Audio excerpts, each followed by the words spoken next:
having me, Jennifer, and the great turnout that the Atlantic Council pulled for this event. Well, obviously, the executive orders have been all the buzz, and I think that it's critically important, and a lot of people have talked about how this is the time for nuclear. But what I think makes this different is also that there is very much so a sense of accountability. And so our work has to be tied directly to those executive orders. And my piece of this in the international realm is really supportive of industry and making sure that the exports are not only available in these markets, but that the market is ready. And so our work in capacity building, workforce development, stakeholder engagement, and communication, making sure that the government is ready, because sometimes we feel that even within a country, you know, ministries don't talk to each other. We know that never happens in the United States, but, you know, the ministries don't talk to each other, and we have to spend a lot of time making sure that we're meeting that country where we're at. Our technology is standardized, ready within a company. Of course, there are different types of technologies, but just making sure that what the country has signed up for is something that they recognize as different from what's been offered other places. And so we spend a lot of time with that relationship building. And what that looks like for us, whether it's in Southeast Asia, Africa, Europe, is making sure that we're very clear on expectations, because, you know, people talk about a 100-year relationship, and we know what the divorce rate is, right? We want to make sure these things last. So that's how we're spending our time, and I would say the number one thing we do is listen, because if we're not meeting their needs, then we're failing. Alicia, thank you so much. And of course, I've had the privilege of traveling with you in many of these newcomer countries. And I can just say that nobody does stakeholder engagement and relationship building better than Alicia. So I do want to come back to those themes in just a moment. But Sama, it seems like the countries that have nuclear energy want more of it. And we hear about newcomer countries to nuclear energy almost every day. So tell us a little bit, please, about your work and how the World Nuclear Association is responding to that demand. Yes, thank you, Jennifer, and thank you to the Atlantic Council for the opportunity to join all of you today. Certainly, the world is absolutely very interested in nuclear. So I'm going to give you a little bit of a world tour of where we are in nuclear. I will start from Europe. I will skip UK and Poland, because I know somebody else will go in more detail on that. But so we have seen in Europe many countries with major reversal of policies in the last couple of weeks. Some of them earlier. We have Italy, Germany, Denmark, Belgium. I mean, it seems like right now in Europe, my native Spain is the only European country that is actually still considering shutting down their nuclear power plants, which is a little bit disappointing, but we will change that. No, but seriously, just last week we have major announcements in France with the strategic contracts. A couple of weeks ago, the signature of the contracts for a new nuclear power plant in Czech Republic.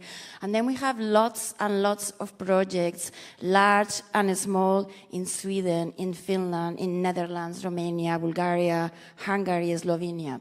And then we have newcomer countries, obviously Poland being one of them, but also Norway, Estonia, Turkey. So lots of things happening in Europe. So if we move a little bit to Africa, of course, we are building new nuclear power plants in Egypt, 4 of them to begin with, that there are plans for more.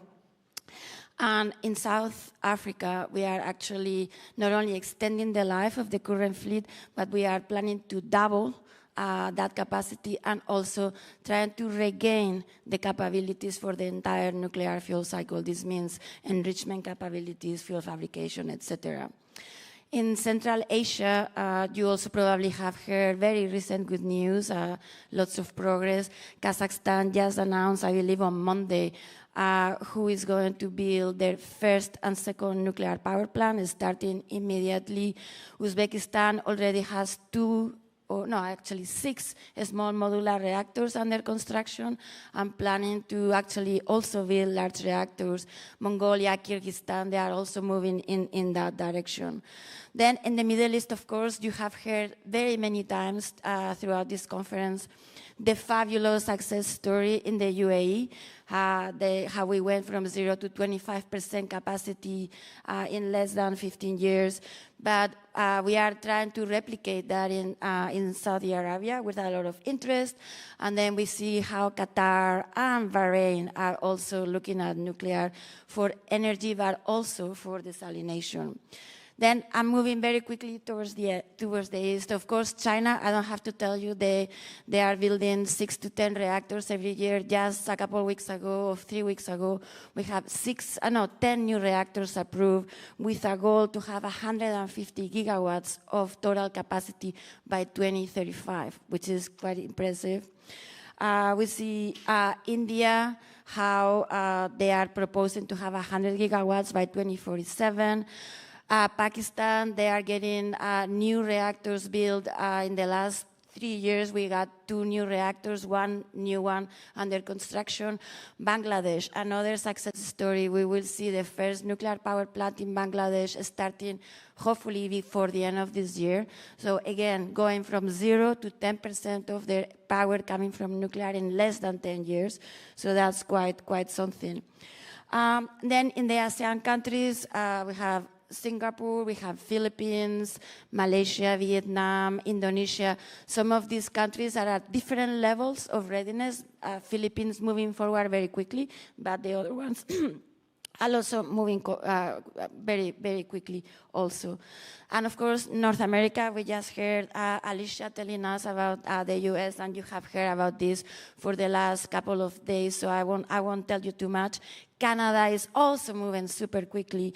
And in South America, we have Brazil also finishing their 3rd nuclear power plant. So I think that this tells you, hopefully, I mean, I think that my goal with this tour of the world was a little bit overwhelm you with the amount of nuclear development and nuclear projects that we have at a global level. So what we are doing on our side, so we are trying to bring together this coalition of the ambitious that we help put together for COP28. So this is the 31 countries that have signed the triple global nuclear capacity, the 14 global banks and financial institutions, and of course the large energy users. All those together, we are coming together at the 50th World Nuclear Symposium that we will celebrate this year. So that's a little bit the highlight. Selma, thank you so much. I love this notion of the coalition of the ambitious. And I have to say as well, this sort of global tour, this global overview reminds me of what I always like to say, which is that I truly believe that there's a reactor out there for everyone. But, you know, we do have to kind of balance between the existing fleet, the large scale, and then the next generation. And so, Jeremy, give us a sense, please, of the focus in the UK and your focus on existing nuclear reactors compared to the focus on licensing and deploying next generation technologies. Great, thanks, Jennifer. It's an absolute pleasure to be here. So last week, the UK government set out 2 hugely significant announcements for the future of civil nuclear in the country, really a culmination of a couple of decades of work. First of all, we confirmed a £14.2 billion investment in Sizewell C, the next EPR reactor, gigawatt-scale reactor in the UK, being built essentially alongside Hinkley. It's an 83% replica of the Hinkley Point C design. Together, they will provide 6.5 gigawatts of supply for the UK. Very different economic model. We're using a regulated asset-based model for Sizewell C. We're in the latter stages of a capital raise process to attract the private investment in new nuclear, which I think that's a really interesting, innovative model for the development of new nuclear globally. In addition to that, Great British Energy Nuclear confirmed that it had selected Rolls-Royce to partner with for the development of SMRs, the first 3 small modular reactors in the UK, subject to final contract negotiation. So that will be 1.5 gigawatts. So we already have that sort of 6.5 gigawatts sort of under construction underway. Hinkley and Sizewell are sort of live construction sites. We want to establish this in this Parliament, the next 4 years, the final design, the siting, final improvements for small modular reactors to get those underway as well. So very significant step forward in the UK. But we need to maximize the life and the capacity from the existing plant as well. So last year, EDF announced life extensions for the existing AGR fleet, the advanced gas-cooled reactors that we have, about 4.5 gigawatts there as well, taking them up to 2030, maybe a little bit beyond in some cases. So there will be a gap there. We will need to use other technologies to help fill the gap, but we're trying to minimize the gap given the role that nuclear can play.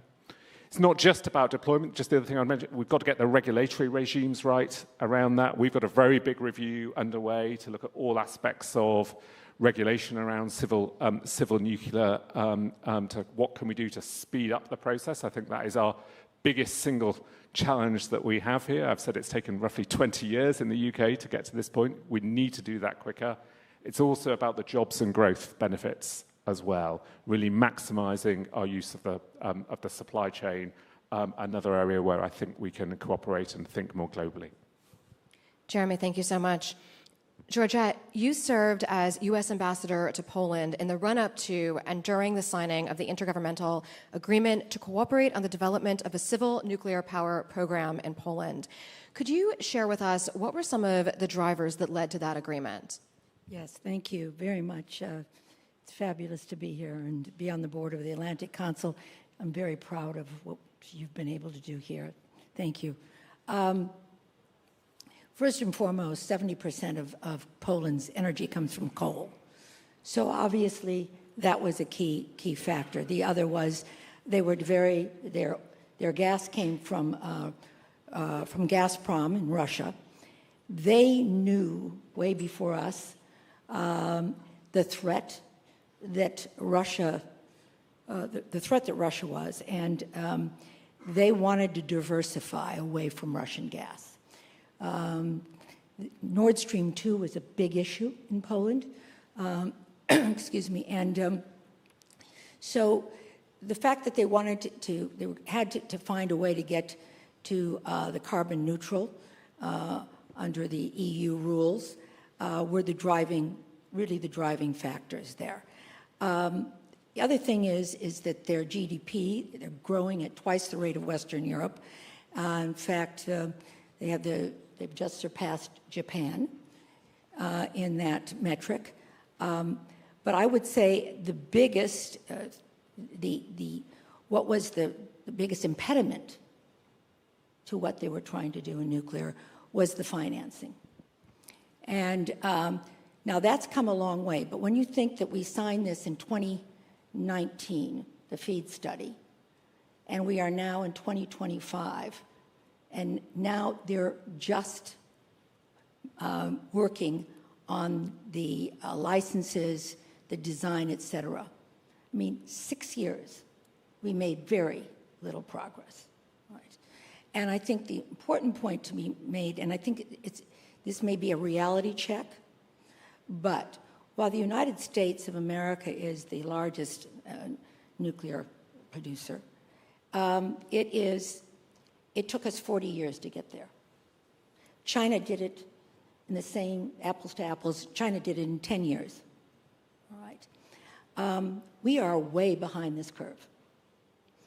And the only project we have outside of the United States is in Poland. That's why it's so critical that we get this built. Russia has 10 projects around the world, 57 in the architecture of nuclear around the world. And China has 10 under construction. Think about that for a minute. And I think the reality check at this conference on nuclear is how do we catch up? Because we are way behind, not a little, way behind. We have to find a better way. Russia has a floating nuclear plant. China has an SMR that's actually working. And here we are, still talking about when we're going to get these deployed. And if we don't scale up fast, we will be left behind. And I think the fact that the president did these executive orders was the realization that if we don't do something now and we don't do something drastic, and if we don't find a way to standardize even the big, I understand they're site-specific. However, when it comes to the training of the workers, when it comes to the supply chain, when it comes to the licensing, there's got to be a way for us to standardize this to enough of a degree. France has done it very successfully, to standardize this so we can get these built and deployed. It's all about energy today. It's all about nuclear today. It's only the clean baseload energy there is. And with AI and Bitcoin, et cetera, we're going to need a lot of it. And to stay competitive, we're going to have to do it. And Poland understands that. And so we have a real opportunity in Poland to get this built. Absolutely. And so I want to, that's a perfect segue into Rob and Georgette. Really appreciate also your point about building quickly and at scale.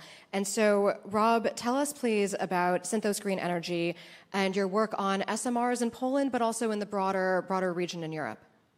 Thanks, Jennifer, and thank you to you and to the Atlantic Council and Landon for organizing this fantastic event. This is a very special panel for me because, you know, I feel very fortunate to be on the stage with Deputy Assistant Secretary Duncan and Ambassador Mossbacher, two women that have showed so much incredible leadership in exactly what you're talking about, which is bringing U.S. nuclear technology to Central and Eastern Europe. So thank you both to the two of you for your efforts there. So who are we at Synthos Green Energy? We're leading what I would say is certainly the most ambitious SMR project in Europe. We are likely the most advanced SMR project in Europe, and we are arguably one of the most well-resourced SMR projects in Europe. We're a regional developer partnered with GE Vernova Hitachi for the BWRX 300. We're based in Poland.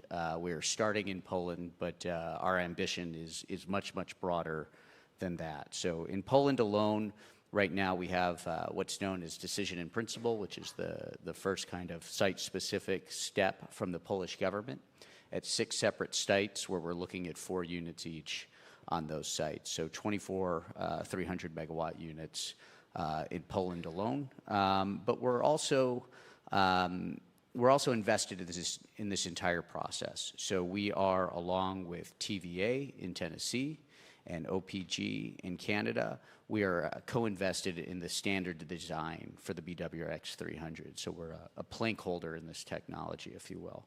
And with that investment, we hope to go well beyond Poland and construct what we like to call the Green Wall, which is essentially a fleet of U.S. technology reactors running from the Nordics to the Black Sea, providing clean, reliable, safe energy.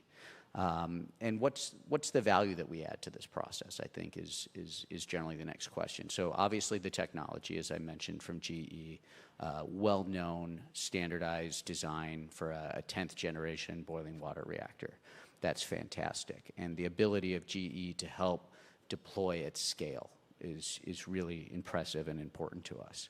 But we also bring an integrated fleet approach. So for a lot of the smaller countries in the region that aren't on their own going to reach the economy of scale to have a fleet with all the efficiencies of nth of a kind, we integrate them.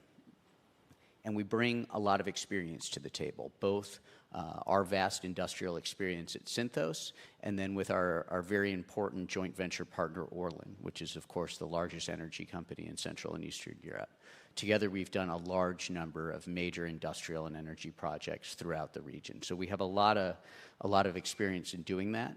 And we're going to move, like you said, very quickly to get to nth of a kind so that we aren't stuck in kind of some of these long-term cycles. And already we're initiating projects outside Poland in a number of countries in the region. Rob, thank you so much. So, Alicia, we said we'd get back to stakeholder engagement, and you've just returned from the IAEA's International Conference on Stakeholder Engagement for Nuclear Power Programs. What were some of the key takeaways? So first of all, I'd say congratulations to the IAEA on a well-done event. I think some of the key takeaways were, one, that you really have to recognize that the number of stakeholders are vast and diverse. Everybody is pretty much a stakeholder. And talking to anyone about something as complex as nuclear, recognizing that nuclear speak doesn't apply to most people. And so trying to explain nuclear in a way that people can understand how it impacts their daily life, what it is, what it isn't, and that most people come in contact with some form or application of nuclear already, and maybe they don't realize it. And so while you hear things like, no, I don't trust it, I would never do it, those same people have a doctor's appointment and they're going to probably have some sort of scan and diagnosis and treatment of cancer or something else. So I think making people more aware of it, catching a flight, eating a banana, all of the things that people do, recognizing and communicating in that way. I also think from that we learned, which was my point, is that stakeholder engagement is not a job for everyone. Some people just need to do the technical part or do whatever their job is and leave the engagement to others. It's just simply not for everyone. Everything's not for everybody, and it's okay. Another piece of that is making sure that cultural nuances are factored in. In some countries, land is very important. And regardless of how much sense it makes to site a plant there, people still may have very deep, significant ties to land and what it means to them and their culture. And so thinking about these factors, I think finally making sure that people understand in a government or legislative body that a lot of people get elected into that, and that doesn't mean they come with that nuclear background. And so making sure that everybody who's part of the decision making, everybody who's on the end use, understands a common language and understands the common goal, because everybody's selling point is not going to be, it creates jobs, it does this, it does that. And so really recognizing all of the stakeholders and what their needs and values are is critically important. And so that event allowed a lot of the countries to get together and talk about, what is important to them. Alicia, thank you so much. I really love the notion that we're all stakeholders. Sama, I want to pick up on what Georgette was mentioning about financing. Sama, you and I have talked a lot about financing. And you and I were in New York last year when the 14 banks made their pledge to support nuclear deployment. What's your thinking right now on overcoming some of these challenges that are related to the high capital costs of nuclear projects? Yeah, well, talking about stakeholders, that's one of our key stakeholders for sure. So yeah, from the World Nuclear Association and working together with many others, frankly, I would say we are very excited about the change in policy that we just saw last week from the World Bank. So that is very important. That is a very important signal that obviously is already probably going to be taken. I mean, we already heard the Asian Development Bank is also already starting to reconsider policies. And I am sure we are going to see many other multilateral development banks looking at those policies. And it is important to have those financing capabilities, particularly for newcomer countries and developing countries. But what I think is very important is the signal. And I think that signal is also going to be very helpful for many other banks and financial institutions. So yes, we spent a lot of time talking to the finance community, explaining to them the many opportunities of investing in the nuclear value chain. And I think that this is very important because many times when financiers think about nuclear energy, they can only think about financing a large nuclear project, potentially one that goes over budget and longer than schedule. So, and it's important to understand that there are many other options. So first of all, nuclear, as we have discussed, is not just for electricity, it's for heat.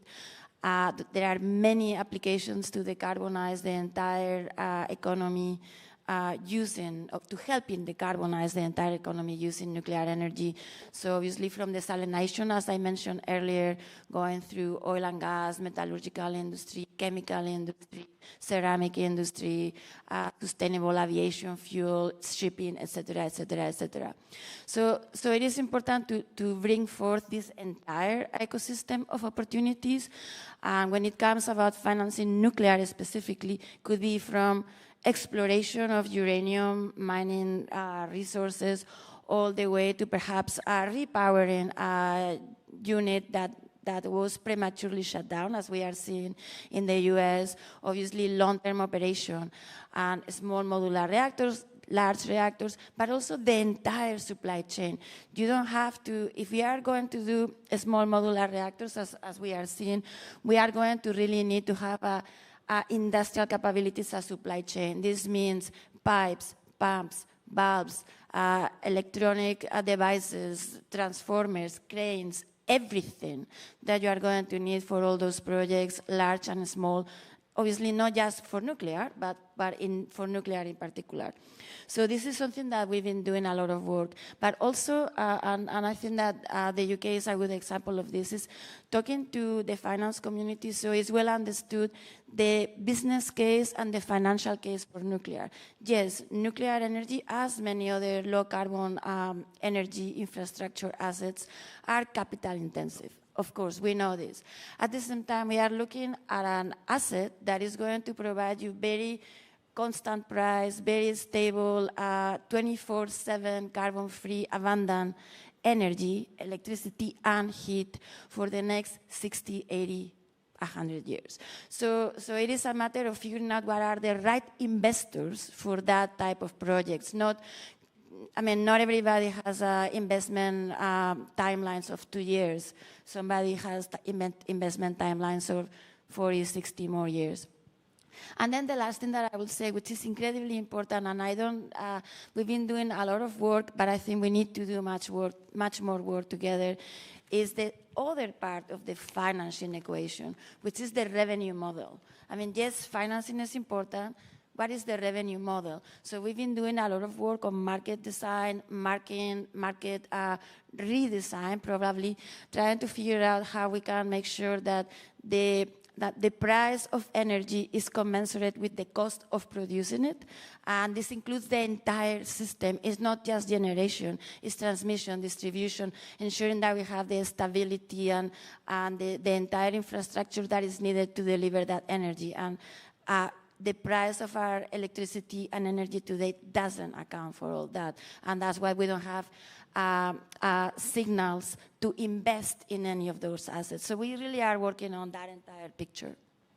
Sama, thank you so much, and thank you for bringing up these new types of applications, especially off-grid for nuclear power, that I think also raise the potential for new types of business models and partnerships. I think that could all be the topic of a whole second panel. I wish that we had the time. Jeremy, I'd like to go to you. You mentioned the Great British Nuclear Competition and the selection last week of Rolls-Royce. Congratulations to Rolls-Royce. No hard feelings from the Americans. But can you tell us a little bit more about this project and what are the next steps? Yeah, thank you. So, as I said, Great British Energy Nuclear have confirmed that their preferred partner to develop the first SMRs in the UK will be Rolls-Royce, now sort of subject to sort of final contract approvals. We'll then be taking forward a process of selecting the site. The government now owns 2 sites in the UK that are suitable for new plants, so that's the obvious place to start. Building the developer, going through the sort of site-specific design and permitting that will be required, with a view to making the sort of the final investment decision round about 2029 is the aim, and then moving forward from there. I would just emphasise, though, that's not the final word on SMRs in the UK. We spend a lot of time doing deep strategic modelling about what is the electricity system that we need, and we need more capacity for new nuclear. We will also be providing a pathway for alternative, privately led SMRs and AMRs as well in the UK, and we'll be setting out more details soon. The government has indicated its willingness to use its national wealth fund, essentially loans, to support those projects as well. As colleagues have said on the panel, I do think financing is such an important challenge for the delivery of new nuclear. In the UK, we've spent a lot of time thinking about the right balance between gigawatt. That gives us the enormous scale that we need. You need roughly 6 SMRs as comparable to Hinkley, so there's a case for gigawatt. But also, but SMRs, perhaps they'll get the efficiency savings once we get the fleet effect, the nth of a kind. SMRs also possibly easier to bite off in one go. The real challenge is the financing, is how are you going to manage cost overruns? That's enormously challenging for governments and for states to be dealing with.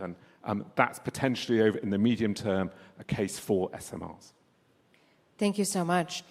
Georgette, I want to stay on this financing topic for just a little bit longer. You have been especially engaged in getting the United States Development Finance Corporation involved in the Three Cs initiative. Tell us more about the significance of using the DFC to its full potential. Right. I think the DFC was really created to attract private sector capital. The DFC makes investments only be 1/3 and 2/3 private sector capital. This is a very interesting model. It is up for reauthorization on October 5th. It is bipartisan, and it will be funded at $70 billion, at 7-0. I think that the realization that this doesn't get done, any of this, without private sector involvement, the change in the whole atmosphere with respect to banks, from the World Bank, commercial banks investing in nuclear, is truly a game changer. But we don't know at this point what their risk appetite is going to be. We will need, like the DFC, to give loan guarantees, to come up with more creative ways of financing. We're working on a fix, I call it, because right now the DFC is debt financing, but we're very optimistic we will get an equity fix so that these investments from the DFC will be equity, and that should also be a very attractive mechanism to attract that private sector money. And we have to continue to come up with some models that we can take some of the risk out to attract private sector capital. This is just too big for any government or governments to do. We need the private sector involved in this. The DFC is uniquely designed to do that. And I'm very optimistic about its reauthorization on October 5th. And it also will be able to also invest in projects, not just in low-income countries, but we're tying the investments to national security and making the national security outcomes tied to the economic benefits that come from that investment, creating jobs, et cetera. So I think the DFC is a very interesting model that we should be looking to replicate in other countries. Georgette, thank you so much, and really love that point about investment leading to jobs. Rob, you and I have talked a lot about supply chain considerations, about things like local content. To what extent will your project help to create jobs here in the United States? So, first of all, we're already creating jobs here in the United States, so that's great. We are, as I mentioned, along with the other companies, co-invested in the standard design, which means we're supporting engineering work today in Wilmington through GE Vernova Hitachi, and we're very proud of that. But this is going to create a number of fantastic jobs in the United States and, of course, on the other side of the Atlantic. So it's a win for everybody. Beyond the work that we're already doing, there's some pieces of engineering work that are coming to the United States to GE for Nova Hitachi, and then I think for today I can kind of just say watch this space. As I mentioned, we have 6 sites that we're already doing some work on, but I think some of these processes will accelerate, and we'll probably have a little more to say in the not too distant future there. But it's not just engineering jobs, it's manufacturing jobs as well. So, one thing that we're looking at as we seek to do this project as efficiently as possible, as TVA and OPG go forward, they're validating supply chains. And a lot of those are predominantly in the United States. So we're looking to see, where can we partner with these companies on bulk procurement, on acquiring vetted supply chains, and bringing some of that expertise to our project in projects in Poland and in Europe, which means U.S. manufacturing jobs supporting those projects. We also, particularly in Poland, but in some other countries as well, have the need to build a lot of human capital. Some of these countries have atrophied their nuclear workforce. Other countries, like Poland, have never had one. So developing that human capital is a great role for a number of companies, including American companies. And then, finally, well, 2 other things. One, we're looking to see with the executive orders coming out, there's a lot of attention there, what opportunity that creates for us through the export market. We understand the administration's position on energy dominance, and that means exports. So, again, as a commercial entity, we're here looking to see what comes out the other end. And then the last thing I want to mention is the investment piece. As the ambassador said, we need the private sector engaged. Well, we are the private sector. We're doing a commercial project. So that commercial project needs to be bankable. And I think, it needs to be bankable for us, but also what that means is I think some really appealing opportunities for U.S. investors as well. Rob, thank you so much. And I'm very conscious of the fact that we are now standing in between our audience and lunch. But while we have you here, I can't resist one more question. My question is, and this is to each of you to think about, and if we can just do a quick lightning round, take 15 seconds to give your answer. But we're here right now, and in a year, I hope we will reconvene for the 10th Global Energy Forum. And so my question is to each of you, what change do you hope to see in the nuclear energy landscape between now and then? And if we don't achieve success in 1 year from now, what does the road to success look like, and what are the changes that you're looking for? You said 15 seconds? I'll say 2 things. One is that, we talk a lot about energy security being national security. If we think about funding energy security the way we fund national security, I think that would be a huge step forward. The second piece is leadership. I think that is the most focused piece of this entire program, as we look to deploy new nuclear around the world. We haven't built the leadership required for that. We have a lot of seasoned people, a lot of young people, and we've not bothered to bridge that gap yet. Alicia, thank you. Sama? Well, I would say that for nuclear, at least the stars have never been better aligned. So, to me, this is an opportunity for us in the nuclear industry, in the nuclear sector, to miss. So I would agree with Alicia. Yes, we need financing, we need policies, we need to step up the supply chain, the workforce, we need to streamline licensing. There are many, many things, but we absolutely need is leadership, vision, and frankly, if not us, who? And if not now, when? That's really it. Sama, thank you. Jeremy? Fantastic answers from my fellow panelists. But the only thing I would add is we really do need to find a way to safely accelerate timescales for development of civil nuclear projects. That is the key issue. It has taken the UK decades to make the progress it has. We have to find a way to do this more quickly. Thank you so much. I would completely agree. We have to find a way to scale this up, and we have to do it fast, and we can do it responsibly, but we have to do it fast. We have to find creative solutions to all of these challenges, from the workforce to the supply chain to the licensing to regulation. If we don't find creative solutions to that, we will be left behind. Thank you. And Rob? So, this year was huge for SMRs. We put shovels in the ground in Canada. We had the first license to construct for a BWRX 300 there. I think next year we need to see more shovels in the ground. Maybe not a license to construct, but we need to start physically doing projects and moving away from discussing doing projects.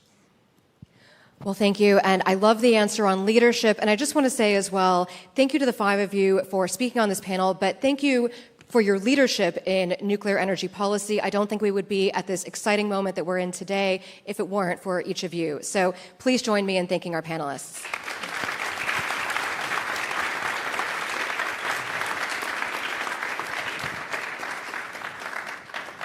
And now please join us for lunch, and then please return for the